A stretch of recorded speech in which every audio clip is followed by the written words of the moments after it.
a significant percentage of the mass air sensors that were sent back to us had a silicone contamination present on them. That didn't necessarily mean that the mass air sensor was defective, because many of those still operated properly even though they had a silicone contamination. Now, the silicone comes directly from the mass air sensor itself.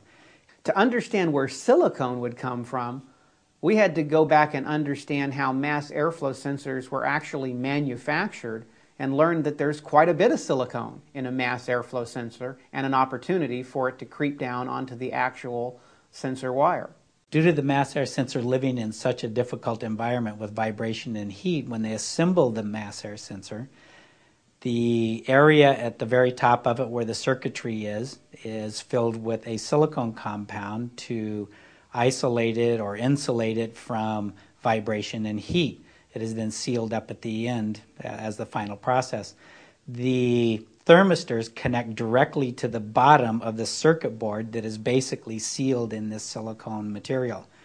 What happens on some of these, as they break down, the silicone will creep underneath the circuit board and work its way down the heated wires that the thermistor is attached to.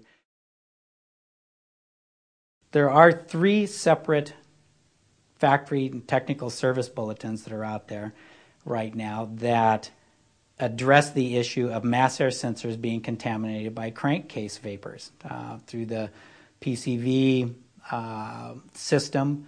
The evaporative canister system also bleeds into the feeds into the air intake. All of those gases are percolating around there, especially when the vehicle is shut down and air is no longer moving through there. You have all of those vapors that are mixing around inside the system.